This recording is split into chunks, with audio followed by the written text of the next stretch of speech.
சர்வ வல்லவரே, கணம் மகிமைக்கு பாத்திரரே,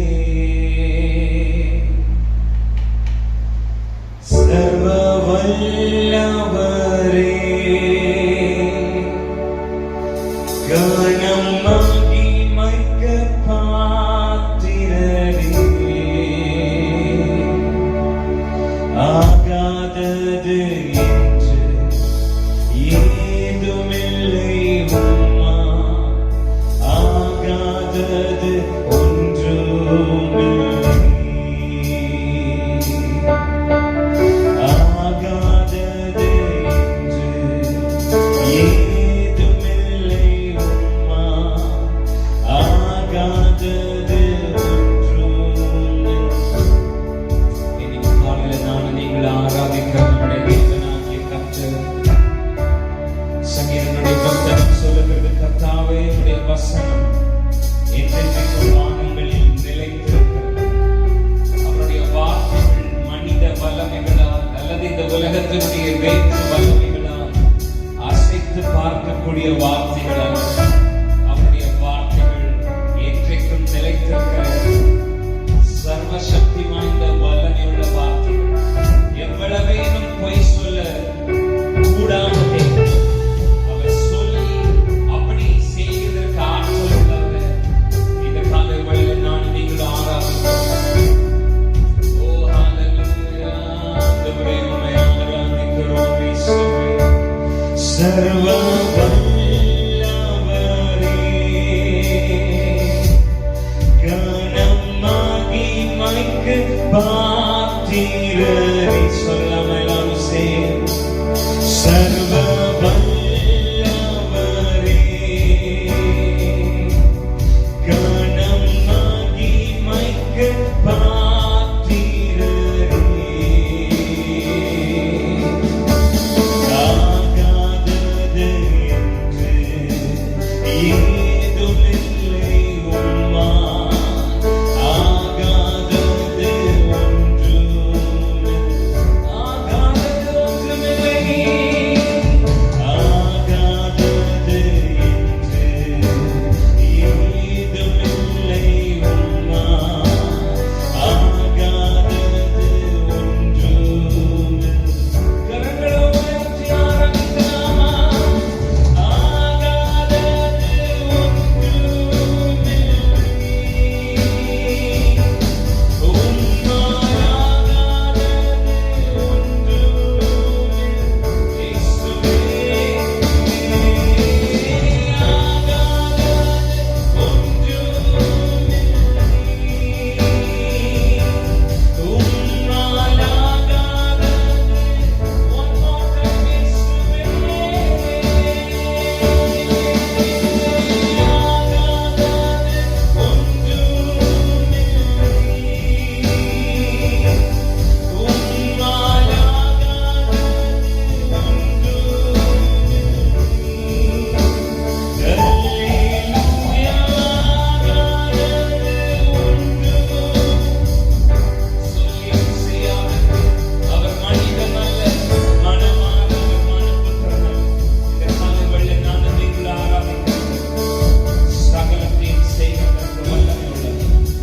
அவருக்கு ஒப்பான தெய்வம் வேற யாரும் இல்லை.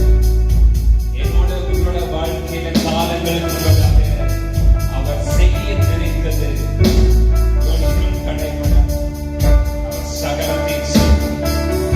இந்த காலை வேளையில் எங்களோடு கூட இந்த ஆராதனையில் இணைந்திருக்கிற தேவ பிள்ளைகள் விசுவாசத்தோடு கூட இந்த ஆராதனை முழுவதிலும் பங்கு கொள்ளுங்கள். தேவனுடைய வார்த்தை கேளுங்கள்.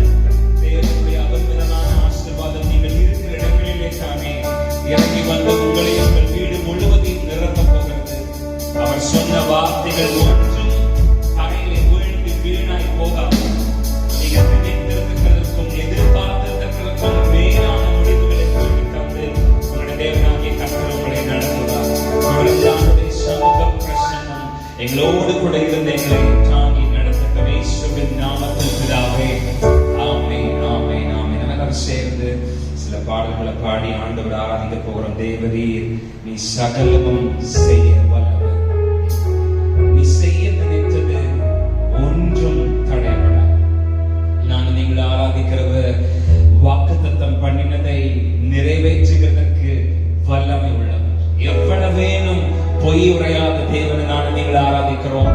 சகலவற்றையும் செய்கிறவரை சத்தமா நீங்க இருக்கிற இடங்களிலே ஆராதனை செய்த பயபக்தியோடு கூட தேவ சமூகத்திலே நம்ம தேவனை ஆராதிக்கிறோம். உணர்வோடு கூட கர்த்தரை ஆராதிக்கலாம். ஹalleluya. தேவரீ நீ சகலமும் செய்ய வல்லவர். தேவனே உமக்கு பான தேவன் யார்? தேவரே நீ சகலமும் செய்ய வல்லவர்.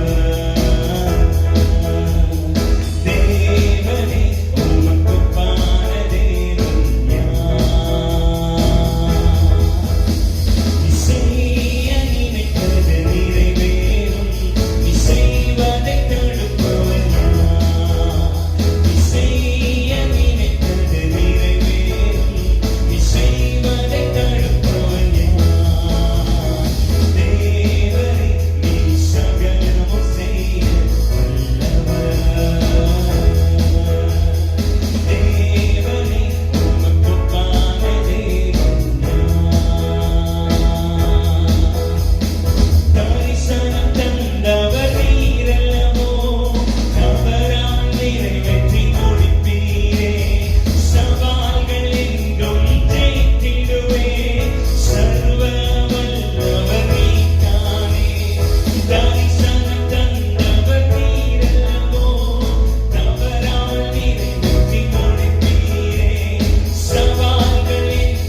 சேரக்கூடாத ஒளியிலே வாசம் பண்ணுகிறது. உமக்கு உதவி தேவையில்லை, நீரே பெரியவர். உம்முடைய கரத்தினுடைய வல்லமை எல்லாம் செய்து முடியும். He is all God by himself. அவருக்கு நாம் ஏதோ பூஜைகளையும் யாகங்களையும் பண்ணி அவரை உருவேற்றி அவருக்கு சக்தி கொடுத்தெல்லாம் ஒன்றும் செய்ய வேண்டிய அவசியம் இல்லை. He is all God by himself. அவரே சர்வ வல்லவராக தான் சொன்னதை அப்படியே நிறைவேற்றுகிற ஆற்றல் உள்ள தெய்வத்தை சேர்ந்து ஆராதிக்கலாம். ஹalleluya. ஒருவராய் பெரிய அதிசயம் செய்பவர், சேரக்கூடாத ஒளியில் வாசம் பண்ணுகிறவர். ஹalleluya. ஒருவராய் பெரிய அதிசயம் செய்பவர், சேரக்கூடாத ஒளியில் இருப்பவர். ஒருவராக பெரிய அதிசயம் செய்பவர், சேரக்கூடாத ஒளியில் இருப்பவர்.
இயேசுவே உம்மை ஸ்தோத்திரிக்கிறோம். உள்ளத்தினுடைய ஆழத்திலிருந்து இருக்கிற இடங்களில் அப்படியே கண்களை மூடி அனைத்தையும் செய்து முடிக்கிறதற்கு ஆற்றல் உள்ளவர். நீ முடிவெடுத்தால் அதை யாராலும் தடுக்க முடியாத பூமியானது ஒழுங்கின்மையும் பெருமையுமாக இருந்தது என்று ஆதியாகமம் 1ஆம் அதிகாரத்திலே பார்க்கிறோம். Once when God decided to redesign it, அதனுடைய ஒழுங்கின்மையும் பெருமையும் மாற்றி அமைக்க வேண்டும் என்று தேவன் முடிவு பண்ணின போது அவருக்கு யாரோட உதவியும் தேவைப்படலை. Just by his words he brought everything into life. தம்முடைய வார்த்தையினுடைய வல்லமையினால் எல்லாவற்றையும் அவர் உருவாக்கி அந்த ஒழுங்கின்மையும் பெருமையும் அவர் கொஞ்சம் ஒரு நொடியில அவர் முழுமையாய் மாற்றி இன்னைக்கு உங்களோட வாழ்க்கையில் என்னோட வாழ்க்கையில அவர் அப்படியே செய்ய வல்லமை உள்ள தேவனாக இருக்கிறார். அவருக்கு யாரோட பர்மிஷனும் தேவையில்லை, அவருக்கு யாரோட உதவியும் தேவையில்லை. உங்க வாழ்க்கையை மாற்ற வேண்டும் என்று காலங்கள் முன்பதாக தேவன் குறித்த அந்த கைரோஸ் நேரத்திற்குள்ளே இன்னைக்கு நானும் நீங்களும் கடந்து வந்திருக்கிறோம். அவர் சகலத்தையும் செய்ய வல்லவர். ஓ ஹalleluya, உம்மை ஆராதிக்கிறோம் இயேசுவே. நீர் முடிவெடுத்தார் யார்தான் மாற்ற முடியும்? நீ முடிவெடுத்தார் யார்தான் மாற்ற முடியும்? எனக்கென முன் குறித்த எதையுமே நிறைவேற்றி முடித்திடுவீர். எனக்கென முன் குறித்த எதையுமே எப்படியும் நிறைவேற்றி முடித்திடுவீர். உமக்கு ஆராதனை உயிருள்ள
Let's get into Genesis chapter number 16. ஆதியாகமம் 16ஆம் அதிகாரத்திற்கு நேராக இந்த வேத புத்தகங்களை நீங்கள் திருப்பிக் கொள்ளுங்கள். இந்த நாளிலும் இந்த ஆன்லைன் மூலமாக உங்களோடு கூட இணைந்து தேவனை ஆராதிப்பது, தேவனுடைய வார்த்தையை உங்களோடு கூட பகிர்ந்து கொள்வது உண்மையிலேயே அது ஒரு பாக்கியமாகவே நாங்கள் கருதுகிறோம். தேவன் ஏற்படுத்தி கொடுத்திருக்கிற இந்த நல்ல வாய்ப்புக்காக தேவனை துதிக்கிறோம். Let's get into the word of God. Genesis chapter number 16. ஆதியாகமத்தினுடைய புத்தகத்தினுடைய 16ஆம் ஆபிரகாமும் விசுவாசமும் என்கிறதான தலைப்பினுடைய பின்னணியிலே நம்முடைய முற்பிதாவாகிய ஆபிரகாமினுடைய வாழ்க்கையிலிருந்து நாம் கற்றுக்கொள்ள வேண்டிய பாடங்களை ஒரு 14 வாரங்களாக நாம் தியானித்து வந்து கொண்டிருந்த நிலையில நடுவில் நமக்கு ஒரு பெரிய இடைவேளை இருந்தபடினாலே ஒரு சின்ன ரீகேப்போடு கூட இன்னைக்கு நம்ம மறுபடியும் இந்த சப்ஜெக்ட் குள்ள நம்ம பிரவேசிக்க போகிறோம். ஏப்ரம் and his faith, ஆபிரகாமும் விசுவாசமும் என்கிற தலைப்பினுடைய கீழேயே நாம் தொடர்ந்து ஆண்டுடைய வார்த்தையை பார்க்க போகிறோம். ஒரு சின்ன ரீகேப்பை மாத்திரம் இன்னைக்கு நாம பார்க்க போறோம். Since we have a long gap, ஒரு சின்ன ரீகேப். சிலருக்கு கேள்வி இருக்கலாம், why so much of Abraham? எதற்காக இவ்வளோ ஆபிரகாம் இவ்வளோ பார்த்தா நம்ம மறுபடியும் அதை ஏன் பார்க்கணும் அப்படின்னு சிலருக்கு கேள்வி இருக்கலாம். இயேசுவை பத்தி கிறிஸ்துவ பத்தி பேசலாமே நிறைய அப்படின்னு. எஸ், நம்மளுடைய எல்லா பிரசங்கங்களுடைய நடுமையம் கிறிஸ்து தான். துவக்கம் முடிவு அதிலே நம்ம மகிமைப்படுத்துறது எல்லாம் கிறிஸ்து தான். ஆனா ஆண்டவராக இயேசு கிறிஸ்து இந்த பூமியிலே மனிதனாக அவர் எழுந்த நாட்களை எடுத்து அதிலிருந்து நாம் வாழ்க்கை பாடங்களை கற்றுக்கொள்ள முயற்சி செய்யும் போது நம்முடைய தேவனாகிய கர்த்தர் தன்னுடைய குமாரனாகிய கிறிஸ்துவை இந்த பூமியிலே நமக்காக அனுப்பி தந்த போது ஆண்டவராக இயேசு கிறிஸ்துவை குறித்து வேதம் சொல்லுகிறது, அவர் முழுக்க நன்மை செய்கிறவராகவே சுற்றி திரிந்தார் என்று அவரை குறித்து வாசிக்கிறோம். அப்ப அவரோட லைஃப்ல இருந்து ஒரு normal human being plus and minuses நம்ம எடுக்க முடியாது. அவரோட லைஃப்ல பிளஸ் மாத்திரம் தான் இருக்கு, மைனஸ் இல்லை. பட் நம்ம ஆபிரகாம கையில் எடுத்துக்கொள்ளும் போது அவர் நம்மள மாதிரி ஒரு சராசரி ஒரு மனிதன். அவரோட லைஃப்ல நிறைய பிளஸஸும் இருக்கு, நிறைய மைனஸஸும் இருக்கு. நாம் எப்படி தவறு செய்கிறோமோ அதே போல அவரும் தவறு செய்கிற ஒரு மனிதன். ஆகவே அவரோட லைஃப்ல நம்ம கையில் எடுத்து அதுல இருக்கிற பிளஸஸ் என்ன மைனஸ் என்ன அப்படின்னு பார்த்து அதிலிருந்து நாம் சில காரியங்களை கற்றுக்கொள்வது நமக்கு பிரயோஜனமாக இருக்கும் என்று நான் நம்புகிறேன். அதுலயும் ஏன் ஆபிரகாம் அப்படின்னு கேட்டீங்கன்னா, இந்த கிறிஸ்தவ பயணத்திலே நமக்கு ரொம்ப முக்கியம் விசுவாசம். விசுவாசத்தினாலே நீதிமான் பிழைப்பான் என்று எழுதப்பட்டிருக்க, விசுவாசம் என்கிற ஒன்றை மாத்திரமே அஸ்திபாரமாக அடிப்படையாக கொண்டு சரித்திரத்தினுடைய பக்கங்களிலே மிகப்பெரிய உயரத்தை சாதாரண சராசரி மனிதனாகிய ஆபிரகாம் பிடித்தார். ஆகவே அவரோட லைஃப்ல இருந்து நாம சில பாடங்களை கற்றுக்கொள்வது நமக்கு பிரயோஜனமாய் இருக்கும் என்று எண்ணினபடியினாலே நாம இந்த ஆபிரகாமும் விசுவாசம் என்கிற தலைப்பின் கீழே தொடர்ந்து நாம் கர்த்தருடைய வார்த்தையை இன்னும் சில வாரங்களுக்கு பார்க்க போகிறோம். தொடர்ந்து நீங்கள் தவறாமல் இதை கேளுங்கள், தேவன் உங்களை ஆசீர்வதிப்பார். இந்த தலைப்புக்கு கீழே கடந்த 14 வாரங்களாக நாம் கேட்ட செய்திகள்ல இருந்து இதுவரைக்கும் ஒரு முக்கியமான 45 வாழ்க்கை பாடங்களை நாம் தியானித்திருக்கிறோம். 14 வாரங்கள் ஒரு செய்தி 1 மணி நேரம் எடுத்துக்கிட்டாலும் 14 மணி நேர செய்தியினுடைய மொத்த சாராம்சம் அதிலே இருந்து நாம் எடுத்துக்கொள்ள வேண்டிய ரொம்ப முக்கியமான லைஃப் லெசன்ஸ், வாழ்க்கை பாடங்கள் என்று எடுத்துக்கொண்டால் ஒரு 45 முக்கியமான வாழ்க்கை பாடங்களை இதுவரையிலும் நாம் தியானித்திருக்கிறோம். ஆதியாகமம் 11ஆம் அதிகாரத்திலே நாம் துவங்கின இந்த வேத தியானம் இன்றைக்கு நாம் ஆதியாகமத்தினுடைய 16ஆம் அதிகாரத்தில் இருக்கிறோம். இந்த 5 அதிகாரங்களிலே இதுவரைக்கும் ஒரு 45 முக்கியமான லைஃப் லேர்னிங் லெசன்ஸ் நாம தியானிச்சிருக்கிறோம். அதை ஒரு சின்ன ரீகேப்பா உங்களுக்கு முன்னாடி நான் நினைவுபடுத்தி விட்டு அதை தொடர்ந்து இந்த நாளினுடைய தியானத்திற்குள்ளாக நாம் கடந்து போகலாம் என்று நினைக்கிறேன். நம்பர் 1, நம்முடைய வாழ்வை அழகாக மாற்றுகிற தேவனுடைய குறுக்கீடு.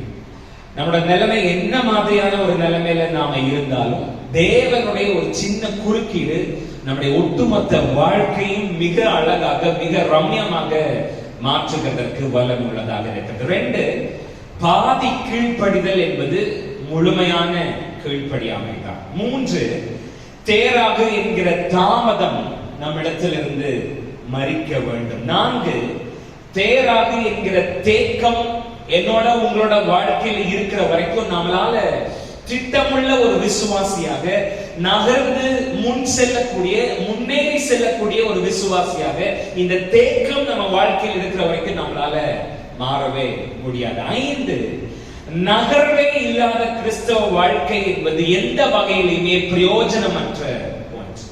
6, நாம எவ்வளவு தூரம் நடக்க முயற்சி செய்யறோமோ, நாம எவ்வளவு தூரம் நடக்கிறோமோ அவ்வளவு தூரம் தான் நம்ம தேவனால நம்மளை கூட்டிட்டு போக முடியும். 7 முற்றுப்புள்ளிகளிலே புதிய ஆரம்பங்களை ஆரம்பிப்பதிலே நம்முடைய தேவனாகிய கர்த்தருக்கு நிக வேறு யாருமே இல்லை. 8 சக வல்லவருக்கு பின்னால் நடக்க துணிந்த ஒருவனுக்கு சகலமும் சாத்தியமாகவே மாறுகிறது. 9 நம்மளோட இந்த பயணத்துல ரொம்ப முக்கியம் எதுன்னு கேட்டீங்கன்னா நம்மளோட பேக்கிங். அது நமக்கு இந்த பயணத்துல நம்ம எதை சுமக்கிறோங்கிறது ரொம்ப முக்கியம். சிலுவையா உலகத்தையா, தேவன் தந்திருக்கிற லெகுவான பாரங்களையா, இல்ல உலகத்தினுடைய லௌகிக துக்கங்களையா, நம்மளோட பேக்கிங் ரொம்ப முக்கியம். 10 லோத்துங்கிற தேவையில்லாத லக்கேஜ நம்மளோட பேக்கிங்ல இருந்து நம்ம கலட்டி விட்டே ஆகணும். 11 ஆண்டவர் சொன்னதை எப்படியாவது செய்து முடிக்கணும். நடுவுல கொஞ்சம் தெரியாம நானும் நீங்களும் வழி மாறிட்டாலும் ஃபைனலா நம்ம ஆண்டவர் நம்மளை உருவாக்க நினைச்ச அந்த ஷேப்புக்கு, அந்த பொசிஷனுக்கு நம்ம கண்டிப்பா வந்து சேர்ந்தோம். 12 இந்த விசுவாச வாழ்க்கையில முழுமையான வெற்றிக்கான ஒரே தீர்வு, ஒரே வழி முழுமையான கீழ்ப்படிதல் தான். 13 நாம புறப்படுறது இல்ல, போய் சேர்றது தான் ரொம்ப முக்கியம். 14 எதிர்ப்புகள் இல்லாமல் வாய்ப்புகள் இல்லை. 15 கர்த்தருக்கு கீழ்ப்படிந்து எதிர்ப்புகளை மேற்கொண்டு தன்னுடைய பயணத்திலே உறுதியாய் இருக்கிற தேவனுடைய பிள்ளைகளுக்கு நம்முடைய தேவனாகிய கர்த்தர் தரிசனமும் ஆவார், வாக்குத்தத்தங்களும் கொடுப்பார். 16 இந்த கிறிஸ்தவ வாழ்க்கையில பலிபீடம்ங்கிறது ரொம்ப முக்கியம். அதுவும் பலிபீடம் கட்டப்படுகிற திசை இன்னும் ரொம்ப முக்கியம். நம்ம பார்த்தோம், பலிபீடமானது பெத்தேல், அதாவது தேவனுடைய வீடு நமக்கு முன்பதாகவும், ஆயி அதாவது உலகம் நமக்கு பின்பதாகவும் இருக்கிற பிரகாரமாக பலிபீடமானது கட்டப்பட வேண்டும். பலிபீடம் என்பது நம்முடைய இருதயத்தை குறிக்கிறதா இருக்கிறது என்று பார்ப்போம். 17 தேவனுடைய திட்டத்தை விட்டு நாம் எடுத்து வைக்கிற ஒவ்வொரு அடியுமே கீழான அடிதான், நம்முடைய வாழ்க்கைக்கான வீழ்ச்சிக்கான அடிதான்.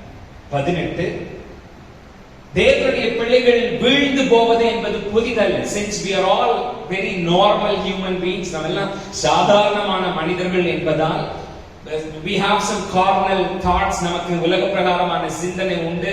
ஆகவே நாம் வீழ்வது என்பது அதை நம்ம பெரிய தப்பா பார்க்க முடியாது. பட் ஒரு தேவ பிள்ளை வீழ்ந்து போனாலும் அந்த தேவ பிள்ளை நினைத்தால் அந்த வீழ்ச்சி என்பது அவனுக்கு நிரந்தரமானதல்ல, மறுபடியும் அவனால் திரும்பி எழும்பி மேலே வர முடியும் என்று பார்த்தோம். 19 அப்படி அவன் எழுதி மேல வரும்போது அவன் ஒரு 3 முக்கியமான காரியத்தை செய்யணும்னு பார்த்தோம். 1 முதல்ல அவன் வெளியில வரணும். 2 அவனுக்கு உண்டானவைகளோட அவன் வெளியில வரணும். 3 அவனுடைய ஆற்றலையும் தேவன் அவனுக்குள்ள வைத்திருக்கிற வாக்குத்தத்தத்தையும் சுமந்துட்டு அவன் வெளியில வரணும்னு பார்த்தோம். 20 அவன் வெளியில வந்தா மாத்திரம் போதாது, அவன் திரும்பவும் தான் இருந்த ஸ்தானத்திற்கு நேராக கொண்டு வந்து கட்டப்பட வேண்டும் என்று பார்த்தோம். 21 வெளியில வந்து தன்னுடைய ஸ்தானத்திற்கு அவன் திரும்பினா மாத்திரம் பத்தாது, அவனுக்குள்ள ஒரு எழுப்புதல் கடந்து வரணும்னு பார்த்தோம். 22 நம்மளை சுத்தி மனுஷங்க இருக்கிற வரைக்கும் பிரச்சனைகளும் வாக்குவாதங்களும் முரண்பாடுகளும் போராட்டங்களும் நமக்கு இருக்கத்தான் செய்யும் அப்படின்னு பார்த்தோம். 23 பிரச்சனைகள் வர்றது நமக்கு பிரச்சனை இல்லை, அந்த பிரச்சனையை நாம எப்படி கையாளுறோம் அப்படிங்கிறது தான் பிரச்சனை அப்படின்னு பார்த்தோம். 24 கர்த்தர் தனக்குன்னு கொடுத்திருக்கிற வார்த்தைய வாக்குத்தத்தத்தை முழுசுமா 100% நம்புற ஒருத்தன் அடுத்தவனை கெடுக்கவோ அடுத்தவன் கிட்ட இருந்து எதையும் அபகரிக்கவோ முயற்சி செய்ய மாட்டான். 25 பொருளாசை ஒரு மனுஷனுக்குள்ள கடந்து வரும்போது இயல்பாகவே தேவன் அவனுக்கு கொடுக்க நினைக்கிற ஒண்ணு அவன் தேவையில்லாம தன்னுடைய வஞ்சகத்தால பெற்றுக்கொள்றதுக்கு அடையறதுக்கு முயற்சி செய்யும் போது அதுவே அவனோட வாழ்க்கையில ஒரு பாவமா மாறி போகுது அப்படின்னு பார்க்க. 26 சபை என்று சொல்லும் போது நாம ஒரே குடும்பம், சகோதரர்கள், அதுவே நாம நமக்குள்ள அடிச்சுக்க கூடாது அப்படின்னு பார்க்க. 27 பொதுவான ஒரு எதிரி நம்மளை பார்த்துக்கிட்டு இருக்கான் அப்படிங்கறத நாம மறந்துடக்கூடாது. 28 விசுவாசம் அப்படின்னா ரிஸ்க் எடுத்துதான் ஆகணும். 29 என்னோட பக்கம் நியாயம் இருக்கு, நான் சரியா தான் இருக்கேன் அப்படிங்கிறதுனால நான் முன்னாடிதான் நின்னாகணும்னு எந்த கட்டாயமும் இல்லை. ஆபிரகாமை பார்த்தோம், அவர் சைடுல தான் நியாயம் இருக்கு, அவர் சரியா தான் இருக்கார். ஆனாலும் அவர் நான் தான் முன்னாடி நிக்கணும், நான் தான் முதல் டெசிஷன் எடுக்கணும்னு சொல்லாம லோத்துக்கு அந்த வாய்ப்பை கொடுத்து, எப்ப நீ உனக்கு வேணுங்கிறத முதல்ல எடுத்துட்டு மீதி எனக்கு கொடு, அதை நான் பார்த்துக்கிறேன். ஆகவே அதனால நான் சொன்னேன், நான் சரியா இருக்கேன் அப்படிங்கிறதுனால, நான் சரியான போஷன்ல இருக்கேங்கிறதுனால நான் முன்னாடிதான் நின்னாகணும்னு எந்த கட்டாயம் இல்லை. ஏன்னா நான் எங்க நின்னாலும் என்னோடு கூட என்னுடைய தேவனாகிய கர்த்தர் நிற்பார். அவர் என்னோடு கூட நிற்கிறபடினாலே நான் நிற்கிற இடம் ஆசீர்வாதமான இடமாக இருக்கும்.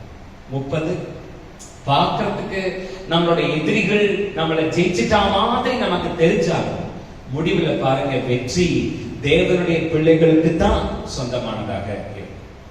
31 நம்முடைய தேவனாகிய கர்த்தரை நம்பி அவரோடு கூட கை கோர்த்து விசுவாசத்திலே நடப்பது என்பது it is a progressive revelation, வளர்ச்சி அடைகிற ஒரு வெளிப்பாடு. அதைத்தான் நாம போக போக தெரியும் அப்படிங்கிற தலைப்புல நம்ம பார்த்தோம். It is a progressive revelation. முதல் ஸ்டெப் எடுத்து வைக்கும் போதே கடைசி பாயிண்ட் என்ன அப்படின்னு நமக்கு தெரிஞ்சுதான் ஆகணும்னு எந்த கட்டாயம் இல்லை. It is a progressive revelation. நாம விசுவாசத்துல அடி எடுத்து வைக்க வைக்க தேவன் அடுத்தடுத்த காரியங்களை நமக்கு வெளிப்படுத்தி காண்பித்துக் கொண்டே. 32 நம்மளோட பொறுமையற்ற தன்மை என்பது நம்முடைய தேவனாகிய கர்த்தரை எந்த ஒரு வகையிலும் பாதிக்கவோ மாற்றவோ பதற்றப்பட வைக்கவோ நிச்சயமா செய்யாது. அவர் சகலத்தையும் அவருடைய அநாதி திட்டத்தின்படி அவர் தீர்மானித்த கால அளவுகள் படி சரியாக செய்து முடிப்பார். 33 யார் பிரித்தெடுக்கப்பட்ட ஒரு வாழ்க்கையை வாழ்கிறார்களோ அவர்களைத்தான் நம்முடைய தேவனாகிய கர்த்தரால் பயன்படுத்த முடியும், ஆசீர்வதிக்க முடியும். 34 தேவ ஜனத்தை விட்டு ஜெபிக்கிறவர்களை விட்டு நம்முடைய ஆவிக்குரிய ஆதரவாளர்களை விட்டு எப்போதெல்லாம் நாம் பிரிந்து போகிறோமோ அப்போதெல்லாம் மிகப்பெரிய நெருக்கடிகளுக்குள்ளாக நாம் சிக்கிக் கொள்கிறோம். 35 சில காரியங்களுக்காக நாம சண்டை போடுறது, யுத்தம் பண்றது நமக்கு நல்லது, அது தகும். It is worth that we have some fight. நான் சொல்லுகிற யுத்தம் மாம்சத்தோடும் இரத்தத்தோடும் பண்ணப்படுகிற யுத்தம் அல்ல, அது அந்தகார வல்லமைகளோடு கூட இருக்கிற யுத்தம். தேவன் நம்மை உத்தரவாதியாக நினைத்து நம்முடைய கைகளிலே கொடுத்திருக்கிற காரியத்திற்கு நாம் உத்தரவாதியாக நின்று யுத்தம் பண்ண வேண்டும். அதைத்தான் பார்த்தோம். அலங்கத்தை கட்டுகிறவர்கள் ஒரு கையினாலே அலங்கத்தை கட்டுகிற வேலையை செய்து கொண்டு மறு கையிலே அவர்கள் ஆயுதங்களை தரித்தவர்களாக இருந்தார்கள் என்று பார்க்கிறோம். சோ சில காரியங்களுக்காகவெல்லாம் நம்ம சண்டை போடுறது, யுத்தம் பண்றது நல்லது. 36 நம்முடைய தேவனாகிய கர்த்தராலே ஆசீர்வதிக்கப்பட்ட ஒரு வாழ்க்கையை நாம் வாழ்கிறோம் என்றால் நம்முடைய ஆண்டவருக்கு நம்முடைய எல்லாவற்றிலேயும் தசமபாகம் செலுத்த நீங்களும் நானும் கடன்பட்டவர்களாக இருக்கிறோம், கடமைப்பட்டவர்களாக இருக்கிறோம். 37 தசமபாகம் என்று சொல்லும் போது தசமபாகம் என்பது அது ஆராதனையினுடைய ஒரு வெளிப்பாடு, கீழ்ப்படிதலினுடைய ஒரு அடையாளம் மாத்திரமல்ல. தசமபாகம் என்பது நம்முடைய தேவன் நம்முடைய வாழ்க்கையை அடுத்த ஒரு அளவுகளுக்குள்ளாக கொண்டு செல்வதற்கு நாம் ஏற்படுத்தி கொடுக்கிற ஒரு வாய்ப்பு தான் தசமபாகம். 38 நாம நம்முடைய தேவனாகிய கர்த்தரை சார்ந்திருக்கிறவங்களா இருக்கும் போது மற்றவங்களால எல்லாம் கேட்க முடியாத சர்வலோக எஜமானுடைய சத்தத்தை நம்மளால கேட்க முடியும். 39 எந்த நொடியில ஒரு தேவனுடைய பிள்ளை கர்த்தருடைய சத்தத்தை தன்னுடைய வாழ்க்கையினுடைய பகுதியில கேட்கிறாளோ அந்த நொடியிலிருந்து அவனுடைய வாழ்க்கை அல்லது அவருடைய வாழ்க்கையானது புரட்சிகரமான பல புதுமையான மாற்றங்களுக்கு சொந்தமானதாக மாறிவிடும். The moment you hear the voice of God, தேவனுடைய சத்தத்தை நம்ம வாழ்க்கையில நம்ம கேட்கிற அந்த நொடியிலிருந்து மாற்றங்களை நாம் எதிர்பார்க்க முடியும். 40 விசுவாசம்னு சொல்லும் போது ஒரு சின்ன குழந்தைக்கு அதோட தாய் தந்தை மேல இருக்கிற ஒரு அலாதி நம்பிக்கையை போல நம்ம ஆண்டவர் மேல நாம வைக்க வேண்டிய ஒரு காரியம் தான் விசுவாசம். Faith is something like as a child putting confidence in his or her parents. ஒரு குழந்தைக்கு அதோட தாய் தந்தை மேல இருக்கிற ஒரு அலாதி நம்பிக்கையை போல நமக்கு நம்முடைய தேவனாகிய கர்த்தர் மேல இருக்க வேண்டிய நம்பிக்கை. 41 சர்வ வல்லமையுள்ள நம்முடைய தேவனாகிய கர்த்தருடைய வாக்குத்தத்தமானது நிறைவேறது எங்கன்னு கேட்டீங்கன்னா சின்ன குழந்தை மாதிரி விசுவாசம் இருக்கிற தேவ பிள்ளைகளுடைய வாழ்க்கையில. அவ்வளோ பெரிய தேவனுடைய ஆழம் இத்தினூண்டு குழந்தை மாதிரியான உள்ளம் இருக்கிற தேவ பிள்ளைகளுடைய வாழ்க்கையில தான் நிறைவேறும்.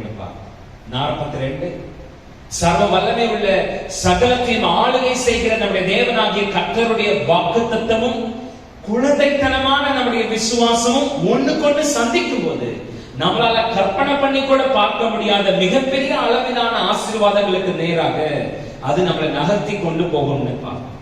43 Great things of God do not come easy. They do not come cheap. They do not come for lazy people.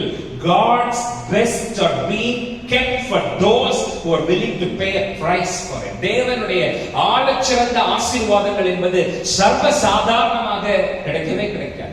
சோம்பேறிகளுக்கு அது ஒரு காலமும் சொந்தமாகாது. மாறாக தேவனுடைய ஆழச்சிறந்த ஆசீர்வாதங்கள் என்பது அதற்கான விலைக்கிரயத்தை செலுத்த முன் வருகிறவர்களுக்காக முன்குறிக்கப்பட்டிருக்கிறது. 44 ஆபிரகாமுடைய அயர்ந்த நித்திரையிலே கர்த்தர் இடைப்படுகிறார் என்று ஆதியாகமம் 15ஆம் அதிகாரத்திலே நம்ம பார்க்கிறோம். அப்படி என்றால் நாம முழிச்சுக்கிட்டு நாமளே போராடிக்கிட்டு இருக்கும் போது கர்த்தரால நம்ம கூட பேசவும் முடியாது, செயல்படவும் முடியாது. மாறாக நாம எப்போ அமைதியா பொறுமையா அவருடைய சமூகத்துல அமர்ந்திருக்கிறோமோ காத்திருக்கிறோமோ அப்பதான் நம்முடைய தேவனாகிய கர்த்தரால நம்ம கூட இடைப்பட முடியும். 45 கடைசியா நம்ம பார்த்தோம், நம்ம ஆண்டவர் அவர் சொன்னதுதான். நம்மளோட வாழ்க்கையில நம்முடைய தேவனாகிய கர்த்தர் ஒரு வார்த்தையை பேசியிருப்பார்னா அவர் பேசினதுதான். அதுல எந்த விதமான ஒரு மாற்றமும் எந்த விதமான கரெக்ஷனும் கிடையாது. அதுக்கு நடுவுல நானும் நீங்களும் என்ன மாதிரியான சூழ்நிலைகள் வேணாலும் கடந்து போகலாம், என்ன மாதிரியான சூழ்நிலைகள் வேணாலும் சந்திக்கலாம். சில சமயங்கள்ல பார்க்கிறதுக்கு நாம தோத்து போகிறதுக்கு வாய்ப்புகள் அதிகம் இருக்கிற மாதிரியே கூட இருக்கலாம். ஆனால் ஒரு காரியத்தை நானும் நீங்களும் தெளிவா புரிஞ்சுக்கணும், என்னோட ஆண்டவர் அவர் சொன்னதுதான். ஹல்லேலூயா. இது வரைக்கும் இப்படி 45 முக்கியமான லைஃப் லேர்னிங் லெசன்ஸ் நம்ம பார்த்தோம். இது மறுபடியும் ஒரு ரீகேப் உங்களுக்கு தெரியணும்னா யூடியூப்ல இதனுடைய எல்லா பாகங்களும் உங்களுக்கு பதிவிடப்பட்டிருக்கிறது. நீங்க மறுபடியும் திரும்பவும் நீங்க அதை கேட்டு ரீகலெக்ட் பண்ணிக்கலாம். புதிதாக கேட்கிறவர்கள் கூட மறுபடியும் அதை ரீகலெக்ட் பண்ணிக்கலாம். நம்ம ஆண்டவர் சொன்னது அதுதான் கடைசியா 14வது வாரத்துல நம்ம பார்த்த சத்தியம். அது when he speaks அவர் பேசினார்னா பேசினது, அதுல எந்த மாற்றமும் இல்லை. இந்த ஸ்டேட்மெண்ட்ல தான் நம்முடைய முற்பிதாவாகிய ஆபிரகாம் கொஞ்சம் தன்னோட கவனத்தை செலுத்தாம விட்டுட்டாருன்னு நான் சொல்லுவேன். என்னதான் அவர் ஒரு பெரிய விசுவாசத்தினுடைய தகப்பனாக இருந்தாலும் அவரும் நம்மளை போல ஒரு சாதாரண மனுஷன் தாங்க. அதனாலதான் ஆண்டவர் சொன்னதுதான் அப்படிங்கிற ஸ்டேட்மெண்ட் மேல சத்தியத்து மேல அவரால் ஸ்ட்ராங்கா நிக்க முடியல. என்னோட ஆண்டவர் பேசிட்டார். எனக்கு வயசு 85 ஆயிருக்கலாம், என் மனைவிக்கு வயசு 75 ஆயிருக்கலாம். இப்ப வரைக்கும் ஒரு சின்ன அசைவு கூட எங்க வாழ்க்கையில் இல்லாம இருக்கலாம். ஆனா கர்த்தர் பேசினதுதான் அப்படிங்கிற உணர்வு, அப்படிங்கிற ஒரு ஸ்ட்ராங்கான ஒரு பிலீவ், ஒரு கான்பிடன்ஸ் அன்னைக்கு ஆபிரகாம் கிட்ட இல்லாம போயிடுச்சு. என்னதான் அவர் பெரிய விசுவாசத்தினுடைய தகப்பனாக இருந்தாலும் ஒரு 3 முக்கியமான மோனோதியிஸ்டிக் ஃபெய்த்தோட ஒரு பெரிய இம்பார்ட்டன்டான ஃபிகராக ஆபிரகாம் இருந்தாலும் இந்த ஸ்டேட்மெண்ட்ல அவர் கொஞ்சம் ஸ்ட்ராங்கா இருக்கல. ஆண்டவர் பேசினாரு, வாக்கு கொடுத்தாரு, ஆனா வருஷங்கள் பல உருண்டோடிருச்சு. இப்ப வரைக்கும் அந்த வாக்குத்தத்தத்து மேல ஒரு சின்ன அசைவை கூட காணோம். ஆகவே நாம ஏன் நம்ம ஆண்டவருக்கு அவருடைய வார்த்தையை நிறைவேற்றத்துக்கு ஹெல்ப் பண்ண கூடாதுன்னு ஆபிரகாம் நினைச்சார். ஆபிரகாமும் சாராவும் சேர்ந்து நினைச்சாங்க. ஆண்டவர் சொன்னதுதான் அப்படிங்கிற ஸ்டேட்மெண்ட் மேல அவங்களால ஸ்ட்ராங்கா நிக்கல. இவ்வளவு நாள் ஆயிடுச்சு, காலங்கள் உருண்டு ஓடிடுச்சு. கர்த்தர் பேசின வார்த்தை அப்படியே இதுல மேல கல்லு போட்ட மாதிரி அப்படியே கிடக்கு. கடல்ல கல்ல வீசின மாதிரி அதோட சத்தத்தையே காணும், அடையாளத்தையே காணும். ஆகவே இதுக்கு மேலேயும் இது நடக்கிறது மாதிரியான ஒரு சூழலும் தெரியல. நாம ஏன் நம்ம ஆண்டவருக்கு ஹெல்ப் பண்ணக்கூடாது? நாம ஏன் நம்ம ஆண்டவருக்கு அவரோட வார்த்தையை நிறைவேற்றத்துக்கு உதவி செய்யக்கூடாதுன்னு நம்முடைய முற்பிதாவாகிய ஆபிரகாமும் சாராளும் செய்த காரியத்தை தான் இன்னைக்கு நாம கையில் எடுத்திருக்கிற ஆதியாகமம் 16ஆம் அதிகாரத்துல நாம பார்க்க போறோம். இந்த செய்திக்கு கடந்து போகிறதுக்கு முன்னாடி உங்க வலது கையெடுத்து உங்க இதயத்து மேல வச்சு சொல்லுங்க, உன்னோட உதவி உன்னோட ஆண்டவருக்கு தேவை. உன்னோட ஆண்டவருக்கு உன்னோட உதவி தேவை. God needs no help. உன்னோட ஆண்டவருக்கு உன்னோட உதவி தேவையில்லை. God needs no help. Abraham சாராளும் நினைச்சாங்க, நாம ஏன் நம்ம ஆண்டவருக்கு உதவி செய்யக்கூடாது? அவர் சொன்ன வார்த்தையை அவர் நிறைவேற்றத்துக்கு நாம ஏன் அவருக்கு ஹெல்ப் பண்ணக்கூடாதுன்னு நினைச்சு அவங்க செய்த காரியத்தை தான் நம்ம இன்னைக்கு பார்க்க போறோம். ஆதியாகமம் 16ஆம் அதிகாரத்தை எடுத்துக்கோங்க. Genesis chapter number 16. அந்த முழு அதிகாரத்தையும் நீங்க வீட்டுல வாசிங்க. ஆனா இப்போ நம்ம செய்திக்காக ஆதியாகமம் 16ஆம் அதிகாரத்தினுடைய 1ஆம் வசனம் தொடங்கி 6ஆம் வசனம் வரை மாத்திரம் நாம் பார்க்க போகிறோம். Genesis chapter 16 verses commencing from 1 through 6. ஆதியாகமம் 16ஆம் அதிகாரத்தினுடைய 1 முதல் 6 வரை உள்ள வசனம். ஆபிரகாமுடைய மனைவியாகிய சாராய்க்கு பிள்ளை இல்லாதிருந்தது. எகிப்து தேசத்தாளாகிய ஆகார் என்னும் பெயர் கொண்ட ஒரு அடிமை பெண் அவளுக்கு இருந்தாள்.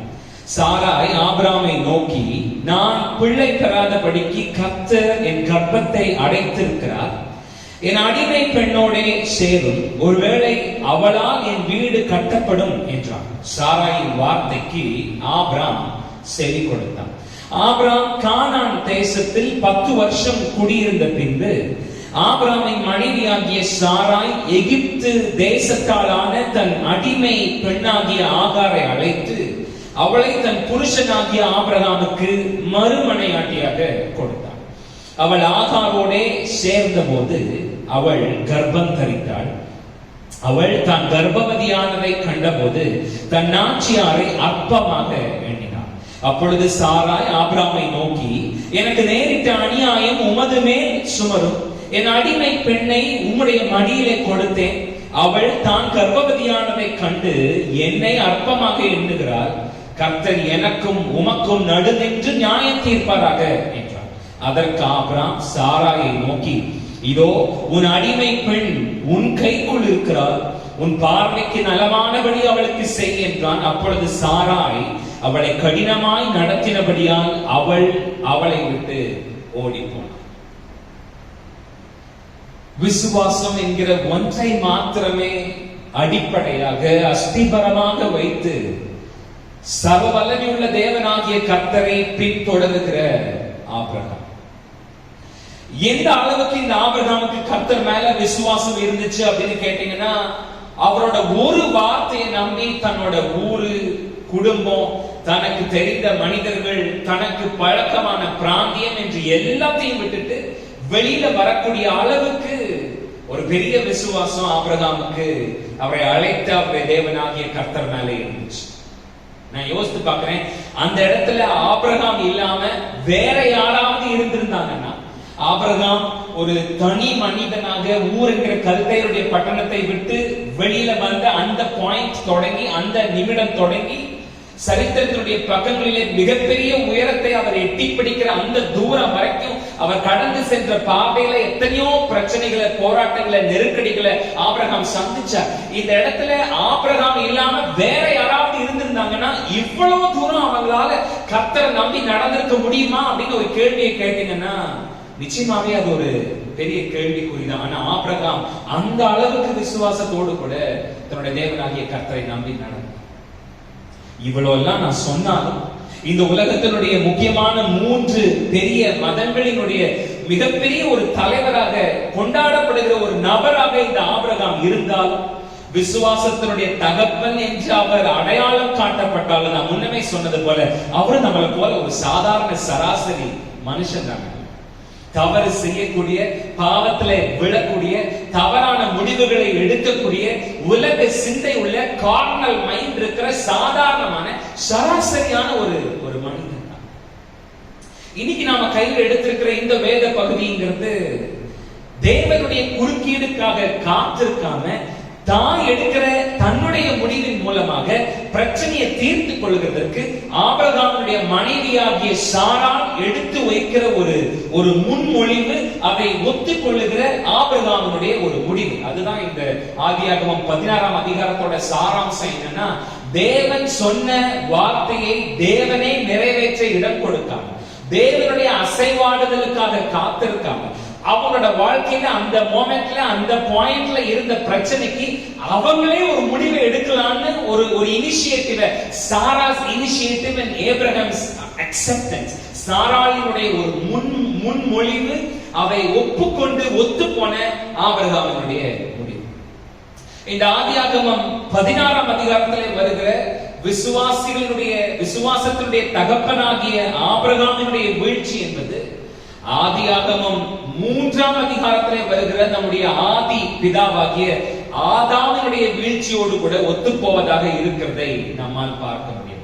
இந்த Genesis chapter 16 இங்க ஆபிரகாமுடைய வீழ்ச்சி, Genesis chapter 3 ஆதாமோட வீழ்ச்சியோடு கூட ஒத்து போகிறதை நம்மளால பார்க்க முடியும். உங்களுக்கு ஞாபகம் இருக்குன்னா ஆதியாகமம் 3ஆம் அதிகாரத்திலே தன்னுடைய பார்வைக்கு நலமாய் தோன்றின கனியை எடுத்து ஏவாள் அவருடைய புருஷனாகிய ஆதாமுக்கு புசிக்க கொடுக்கிறார். ஆதாமும் அவருடைய மனைவியாகிய ஏவாளினுடைய வார்த்தைக்கு அப்படியே செவி கொடுத்து எந்த விதமான மாற்று கருத்தும் இல்லாம ஏவாள் சொன்னதை அப்படியே செய்து தேவன் தள்ளினதை ஆதாம் புசிக்கிறார். அப்படியே இந்த 16ஆம் அதிகாரத்துக்கு நீங்க வந்தீங்கன்னா இங்கேயும் அழகான இளமையான எகிப்திய அடிமை பெண்ணாகிய ஆகாரை ஆபிரகாமுடைய மனைவியாகிய சாராள் நலமானவளாக கண்டு அவளை அவளுடைய புருஷனாகிய ஆபிரகாமுக்கு கொடுத்தாள். இங்கேயும் ஆபிரகாம் அவளுக்கு எதிர்த்து ஒரு வார்த்தை கூட பேசாம, சுயமாக இந்த விஷயத்தை குறித்து ஒரு முடிவும் எடுக்காம, தேவன் தனக்கு தந்திருக்கிற வாக்குத்தத்தத்தை பத்தின எந்த யோசனையும் இல்லாம, நினைவு கூறுதலும் இல்லாம, தன்னோட மனைவியோட பேச்சுக்கு ஆபிரகாம் அப்படியே கீழ்ப்படிந்து செவி கொடு. எப்படி ஆதாம் அப்படியே ஏவாளுடைய பேச்சு கீழ்ப்படிந்து செவி கொடுத்து வீழ்ந்தாரோ, அதே மாதிரி ஆபிரகாம் சாராளுடைய பேச்சுக்கு கீழ்ப்படிந்து செவி கொடுத்து வீழ்கிறார். ஆனா எப்போ ஒருக்கா ஆபிரகாம் அவருடைய மனைவியாகிய சாராளினுடைய பேச்சுக்கு அப்படியே கீழ்ப்படிந்து செயல்பட்டாரோ, அப்போ பிரச்சனை ஸ்டார்ட் ஆயிடுச்சு. எப்போ ஆபிரகாம் அவருடைய மனைவியாகிய சாராளோட பேச்சுக்கு கீழ்ப்படிந்து அப்படியே செயல்பட்டாரோ, அப்பவே பிரச்சனை ஸ்டார்ட் ஆயிடுச்சு. நான் ஏதோ ஒரு மேல் சாவனிஸ்ட் மாதிரி பேசுறதா நீங்க நினைக்க கூடாது, ஒரு ஆணாதிக்கவாதியாக நான் பேசுறதா நீங்க நினைக்க கூடாது. ஆனா என்ன கேளுங்க, குடும்பத்துல அது ஆணோ பெண்ணோ யாராக இருந்தாலும் தேவனுடைய குறுக்கீடுக்காக வழி நடத்துதலுக்காக காத்திருக்காமல் அவங்களா தங்களுடைய பார்வைக்கு ஏற்றபடி எடுக்கிற முடிவுகளுக்கு ஒருவருக்கொருவர் செவி கொடுத்து நடப்பார்கள் என்றால் அதனுடைய முடிவு வேதனையானதாகத்தான் இருக்கும். ஆண்டவருடைய அசைவாடுதலுக்காக காத்திருக்காம, ஆண்டவருடைய வழி நடத்துதலுக்காக காத்திருக்காம, இவங்களோட மாம்சத்தினுடைய அறிவினுடைய அடிப்படையில எடுக்கிற முடிவுக்கு ஒருத்தருக்கு ஒருத்தர் ஒத்து போய் செயல்படுற எப்ப தொடங்குறாங்களோ அப்பவே பிரச்சனை ஸ்டார்ட் ஆகும். சிம்பிளா சொல்லணும்னா, ஒரு முறை அவர்கள் எடுத்த முடிவுக்காக ஒவ்வொரு நாளும் அவர்கள் வருத்தப்பட வேண்டியதாக இருக்கும். எத்தனை பேர் அந்த வார்த்தைக்கு ஆமென் சொல்லுவீங்க? ஒரு முறை அவர்கள் எடுத்த முடிவு, தேவனுக்காக காத்திருக்காமல், தேவனுடைய வழி நடத்துதலுக்காக காத்திருக்காமல், தேவனுடைய அசைவாடுதலுக்காக காத்திருக்காமல், மாம்சத்தின்படி அவர்கள் எடுக்கிற முடிவு, அதுல ஒருத்தருக்கு ஒருத்தர் கணவனும் மனைவி ஒருத்தருக்கு ஒருத்தர் மாம்சத்தின்படி எடுத்த முடிவுகளுக்கு ஒத்து போய் செயல்படும் போது அதனுடைய முடிவு வேதனையானதாகத்தான் இருக்கும். Just walk with me around the text. இந்த 16ஆம் அதிகாரத்துல என்னோடு கூட சேர்ந்து நீங்க டிராவல் பண்ணுங்க. ஆபிரகாமும் சாராளும் வாழ்ந்த அந்த நாட்கள் என்பது, பிள்ளை செல்வம் என்பது மிகப்பெரிய ஒரு கௌரவமாக கருதப்பட்ட நாட்கள். குழந்தை இல்லாம இருக்கிறது அப்படிங்கறத அன்றைக்கு இருந்த சமூகம் மிகப்பெரிய ஒரு பிரச்சனையாக பார்த்தது. ஒரு ஆணுக்கு வாரிசு இல்லை என்றால் அந்த நாட்களிலே அது மிகப்பெரிய ஒரு பேசு பொருளாக இருந்தது. அதே சமயம் பெண்களினுடைய நிலைமை இன்னும் மோசமானது. ஒரு பெண் அவ ஒரு நல்ல பெண், அவ ஒரு நல்ல குடும்ப பெண், கணவனால் அதிகம் நேசிக்கப்படுகிற பெண் என்பதே அவளுக்கு பிறக்கிற பிள்ளைகளுடைய எண்ணிக்கையினுடைய அடிப்படையை வைத்துத்தான் அன்றைக்கு இருந்த சமூகம் முடிவு செய்தது. அவ ஒரு நல்ல பெண், அவ கணவனால் நேசிக்கப்படுகிற பெண், அவ நல்ல குடும்பம் நடத்துகிற ஒரு பெண்ணுங்கிறத எதை வச்சு கணிச்சாங்கன்னா அவளுக்கு பிறக்கிற பிள்ளைகளுடைய எண்ணிக்கையை வச்சுதான் கணிச்சாங்க.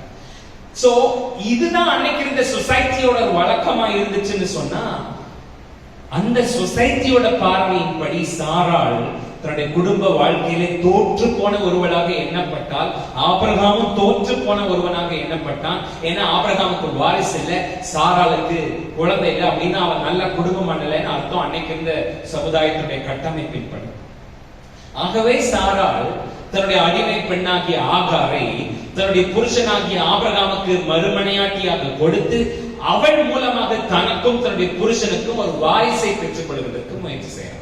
ஏன்னா என்ன சுத்தி இருக்கிற சொசைட்டி என்ன சொல்லுது, உனக்கு ஒரு வாரிசு இல்லைன்னா நீ பொழைச்சதுக்கே அர்த்தம் இல்லை, உனக்கு குழந்தை பிறக்கலைன்னா நீ ஒரு நல்ல குடும்ப பெண், கணவனால் நேசிக்கப்படுகிற ஒரு நல்ல குடும்ப பெண் இல்ல, குடும்ப நடத்துறதுக்கு நீ தகுதியற்றவர் அப்படின்னு சொசைட்டி சொல்லுது. சோ இந்த சொசைட்டி சொல்ற இந்த விஷயத்துல நான் சரி பண்ணணும், அந்த சொசைட்டியோட நான் ஒத்து போகணும்னா இப்ப பாக்குறதுக்கு எனக்கு குழந்தை பிறக்கிறதுக்கான வாய்ப்பே இல்லாத மாதிரி தெரியுது. ஆகவே சப்ஸ்டியூட்டா என் மாம்ச அறிவின்படி, கார்னல் மைண்ட் படி ஆகார எடுத்து அங்க வச்சு அவளை என் புருஷனுக்கு மனைவியா கொடுத்து மறுமனையாட்டியா கொடுத்து அவன் மூலமா பிறக்கிற பிள்ளைக்கு நான் தாயா ஆகிறேன்னு சாராள் முடிவெடுக்கிறார்.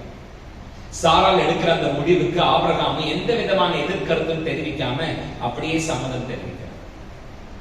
ஆபிரகாம் அதற்கு சம்மதிக்கிறார் என்பதிலிருந்து நான் என்ன பார்க்கிறேன்னா, அவரோட தேவனுடைய ஒரு நல்ல சர்வெண்டா, ஒரு சேவகரா, ஒரு பக்தரா இருந்தும் கூட தன்னை சுத்தி இருக்கிற சமூகத்தோடு கூட கலாச்சாரத்தோடு கூட தானும் ஒத்து போகணும்னு அவர் நினைக்கிறாருங்கிறது எனக்கு புரியுது. எத்தனை பேருக்கு நான் என்ன சொல்றேன் புரியுது? தன்னை சுத்தி இருக்கிறவங்களும் தான் வாழ்ந்துகிட்டு இருக்கிற சமூகத்தினுடைய கலாச்சாரமும் தன்னை ஏத்துக்கணும், இல்லைன்னா அதுக்கு தகுந்த மாதிரி தானும் வாழணும்னு ஆபிரகாம் நினைக்கிறார். சிம்பிளா சொல்லணும்னா he was trying to fit in. தன்னை சுத்தி இருக்கிற மனிதர்களோடு கூட, தன்னை சுத்தி இருக்கிற சூழ்நிலையோடு கூட தானும் ஒத்து போக வேண்டும் என்று ஆபிரகாம் நினைக்கிறார். தன்னை சுத்தி இருக்கிற காரியங்களோடு கூட, சட்டங்களோடு கூட, சூழ்நிலைகளோடு கூட, மனிதர்களோடு கூட, கலாச்சாரத்தோடு கூட, உலகத்தோடு கூட தானும் ஒத்து போகணும், அதுக்குள்ள நாமளும் ஃபிட் ஆகணும்னு ஆபிரகாம் நினைக்கிறார். ஊரோட ஒத்து வாழ்வதுன்னு சொல்லுவாங்க இல்லையா, அதைத்தான் ஆபிரகாம் ட்ரை பண்றார். பாருங்க எனக்கு அருமையான தேவனுடைய ஜனங்கள், தேவனுடைய பிள்ளைகளாகிய நாம பல சமயங்கள்ல நம்மளை சுத்தி இருக்கிறவங்களை போல நாமளும் வாழ்றதுக்கான முயற்சிகளை செய்து நம்மளோட தரத்தை நாமளே தாழ்த்திக்கிறோம். நம்ம ஒரு எக்ஸப்ஷனிஸ்டா, ஒரு தனித்திருக்கிற ஒரு தேவ பிள்ளையா நாம நம்மளை காட்டுறது இல்லை. பல சமயங்கள்ல நம்மளை சுத்தி இருக்கிறவங்க என்ன செய்யறாங்களோ அதுக்கு தகுந்த மாதிரி நாமளும் செய்து அந்த சொசைட்டிக்குள்ள நாமளும் ஃபிட் ஆகணும்னு நினைச்சு நாம செய்யற காரியங்கள் மூலமா நாம என்ன செய்யறோம்னா நம்மளோட தரத்தை நாமளே, நம்மளோட தரத்தை குவாலிட்டியை நாமளே தாழ்த்திக்கிறோம். எல்லாரோடையும் நாமளும் ஒத்து போகணும்னு நாம நினைக்கிறோம், எல்லாரும் மாதிரியே நாமளும் இருக்கணும்னு நினைக்கிறோம். நம்மளை சுத்தி கட்டமைக்கப்பட்டிருக்கிற சமூகத்தினுடைய கட்டமைப்புக்குள்ள நாமளும் ஃபிட் ஆகணும்னு நாம நினைக்கிறது ரொம்ப தப்புங்க. தனித்தன்மை உள்ள ஒரு ஆளா நாம நம்மளை காட்டிக்க விரும்பவே, இது ரொம்ப தப்புங்க. நம்ம ஒவ்வொருத்தருக்கும் ஒரு டிஎன்ஏ இருக்கு, நம்ம ஒவ்வொருத்தருக்கும் ஒரு அமைப்பு இருக்கு, நம்ம ஒவ்வொருத்தரை குறித்து தேவனுடைய எதிர்பார்ப்புன்னு ஒண்ணு இருக்கு. நம்ம எல்லாரும் ஒரே இடத்துல இருந்தாலும் நம்ம எல்லாரும் ஒரே மாதிரியானவங்க இல்ல. இயேசு சொன்னார், நீங்கள் இந்த உலகத்துல இருக்கிறீர்கள், ஆனால் நீங்கள் இந்த உலகத்துக்குரியவர்கள் அல்ல. ஆகவே இந்த உலகத்துக்கு ஃபிட் ஆகிறதுக்கு, இந்த உலகத்துடைய மனிதனுடைய கோட்பாடுகளுக்கு ஃபிட் ஆகிறதுக்கு, இந்த சொசைட்டியோட கட்டுப்பாடுகளுக்கு ஃபிட் ஆகிறதுக்கு நீங்க முயற்சி செய்யாதீங்க. உங்க ஒவ்வொருத்தருக்கும் வேற வேற டிஎன்ஏ இருக்கு, உங்க ஒவ்வொருத்தருக்கும் வேற வேற அமைப்பு இருக்கு. அதுதான் நான் அடிக்கடி சொல்றேன். நீங்க ஒருத்தர் தான் நீங்க உட்கார்ந்து இருக்கிற வரிசையில சபையில தேவனை ஆராதிக்கிறீங்களா, ஆராதிங்க. உங்க பக்கத்துல இருக்கிறவங்க ஆராதிக்க, உங்க பக்கத்துல இருக்கிறவங்க ஆராதிக்கலங்கிறதுக்காக அவங்களோட அந்த அந்த அந்த வட்டத்துக்குள்ள நீங்களும் ஃபிட் ஆகிறதுக்கு முயற்சி செய்யலாம். Be an exceptionist. தனித்தன்மை உள்ள ஒரு விசுவாசியா, தேவன் உங்களை அழைத்த அந்த அழைப்பினுடைய மேன்மையை காத்துக் கொள்ற ஒரு விசுவாசியா இருக்கு. இந்த இந்த நாட்கள்ல சர்ச்சஸ் எல்லாம் க்ளோஸ் பண்ணுங்க. சபைக்கு நம்மளால நேர்ல வந்து தேவனை ஆராதிக்க முடியாது. உலகத்தான போல அப்படியே இருக்கிறாதீங்க. Be an exceptionist. தனித்தன்மை உள்ளவங்களா இருங்க. தேவன் உங்களை எதற்காக அழைத்திருக்கிறாரோ அதை செய்யுங்க. ஒவ்வொரு நாளும் வீட்டுல ஜெபம் பண்ணுங்க, தனி ஜெபத்துல இருங்க, தேவனை ஆராதிங்க, துதிங்க. உங்க தசமபாகங்களை காணிக்கைகள்ல அதை கொண்டு வந்து சபையில ஊழியக்காரோட கையில கொடுங்க. எல்லாரையும் போல இது நம்ம கையில இருந்தா இந்த 10 ரூபாய் நமக்கு ஆச்சுன்னு தயவு செய்து நினைக்காதீங்க. Be an exceptionist. தேவன் உங்ககிட்ட என்ன எதிர்பார்க்கிறாரோ, உங்களை எதற்காக அழைத்திருக்கிறாரோ அந்த அழைப்பினுடைய மேன்மையை இழக்காம தொடர்ந்து அந்த பாத்தை பிடிச்சுக்கிட்டே come out among from them and be separated. ஆண்டவர் சொல்றார், ஆனபடியால் நீங்கள் அவர்கள் நடுவிலிருந்து புறப்பட்டு பிரிந்து போங்கள் என்று கர்த்தர் சொல்றார். அவங்களோட ஒத்து போகிறதுக்கு ட்ரை பண்ணாதீங்க. இந்த சொசைட்டியோட ஃபிட் ஆகிறதுக்கு ட்ரை பண்ணாதீங்க. இந்த உலக மனிதர்கள் சொல்லுகிற கோட்பாடுகளுக்குள்ள அடங்கிறதுக்கு ட்ரை பண்ணாதீங்க. வெளியில வாங்க என்று கர்த்தர் சொல்லுகிறார்.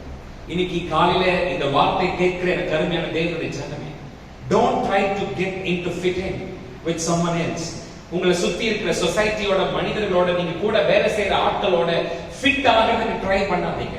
தேவன் உங்களை வைத்திருக்கிற அந்த தனித்தன்மையோடு கூட தொடர்ந்து பயணம். ஆபிரகாம் தன்னை சுத்தி இருக்கிற சொசைட்டியோட ஃபிட் ஆகிறதுக்கு ட்ரை பண்ணல. பிள்ளை இல்லாதவன், வாரிசு இல்லாதவனும், பிள்ளை பெக்காதவ, புருஷனோடு கூட சந்தோஷமாக குடும்பம் பண்ணாதவனும் அன்னைக்கு இந்த சமூகம் சொன்னதுனால அவங்க ரெண்டு பேரும் ஆண்டவருக்காக காத்திருக்காம ஆண்டவர் தந்த வாக்குத்தத்தத்தை தங்களோட மாம்ச பலத்தினால முன்னாடி எடுத்துட்டு போகிறதுக்கு முயற்சி செஞ்சார். Abraham was trying to fit in.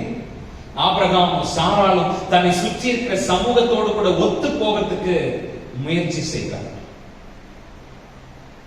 Abraham தன்னுடைய 80களிலே இருக்கிறார், சாராள் தன்னுடைய 70களிலே இருக்கிறார்கள்.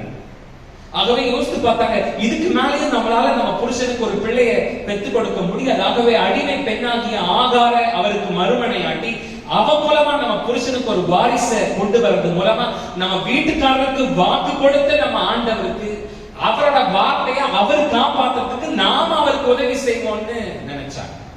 இதுக்கு மேல நடக்கிறதுக்கான எந்த வாய்ப்பும் இல்லை. ஆகவே நாம ஆண்டவருக்கு ஹெல்ப் பண்ணுவோம்னு ரெண்டு பேரும் யோசித்தாங்க.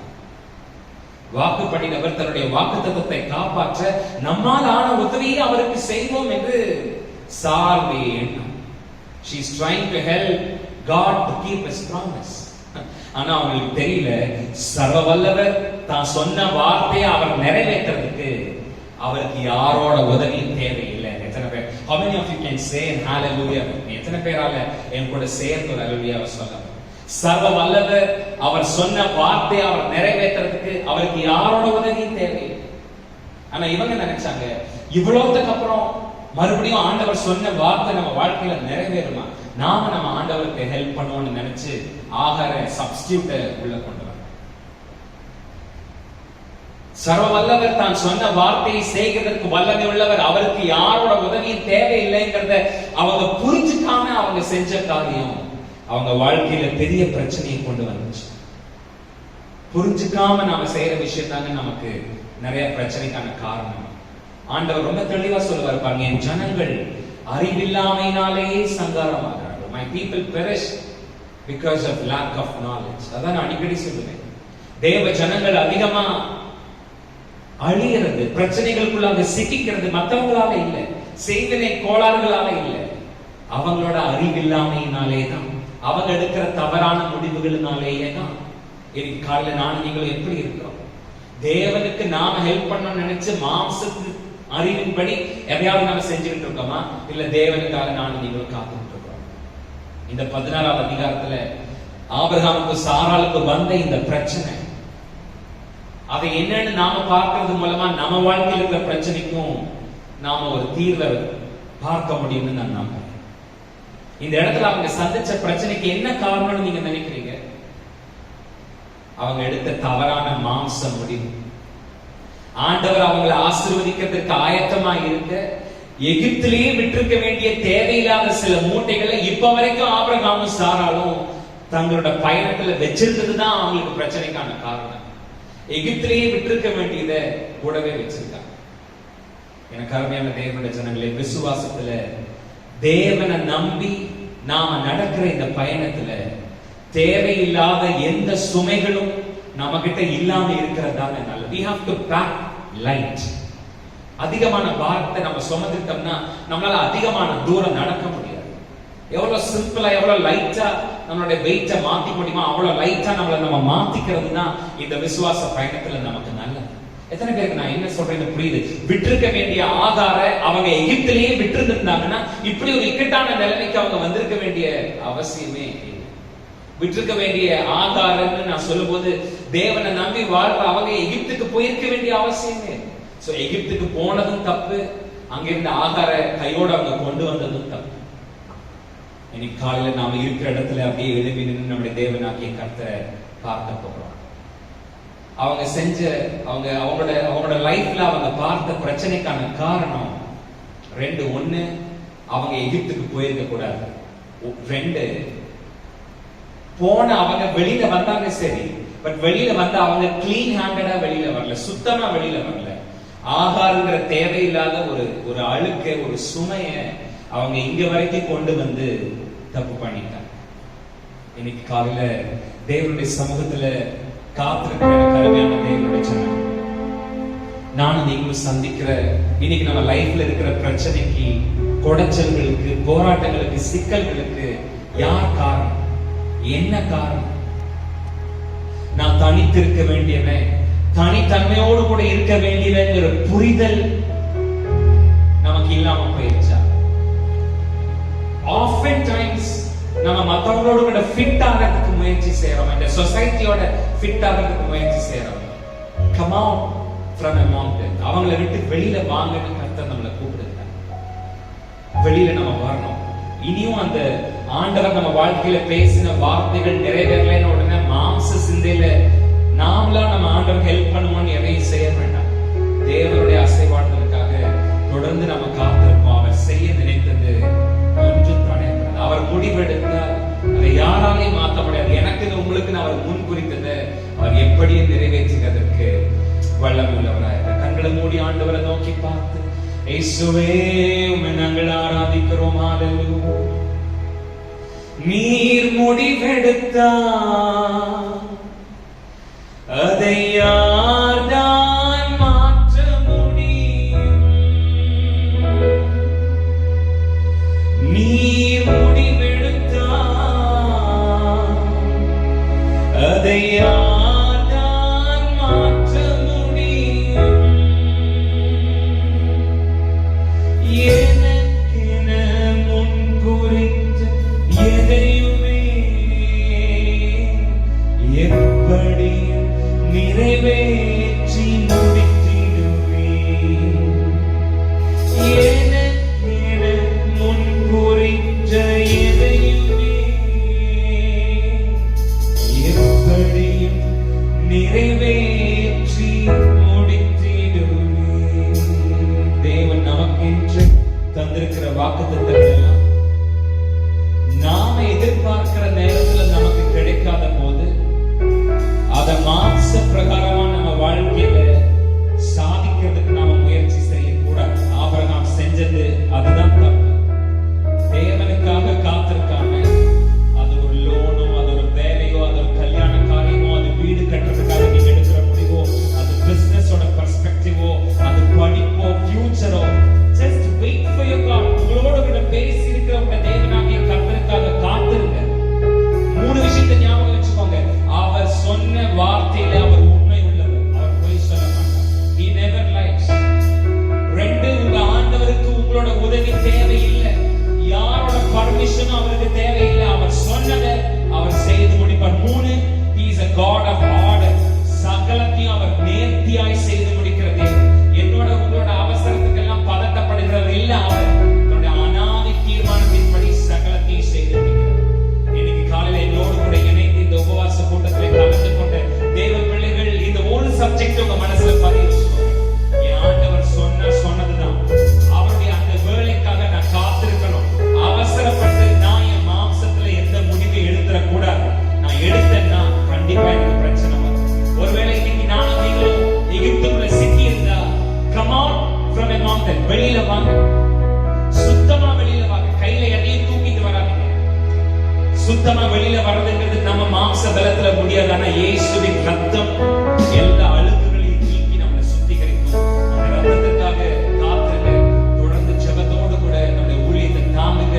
உங்களுக்காக நான் ஜெபிக்கிறேன். நல்ல பிதாவே, இயேசுவின் நாமத்தினாலே இந்த காலை வேளையிலே எங்களோடு கூட சேர்ந்து இந்த ஆராதனையிலே பங்கு பெற்ற ஒவ்வொரு பிள்ளைகளுக்காகவும் நாங்கள் ஜெபிக்கிறோம்.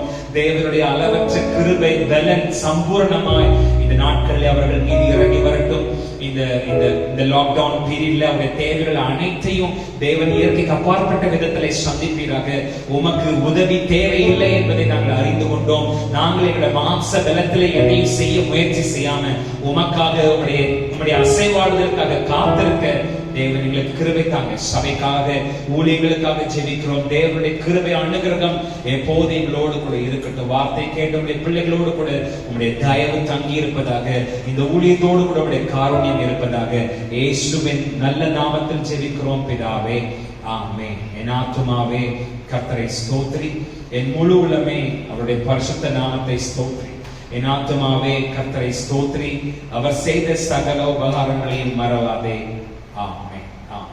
Praise the Lord.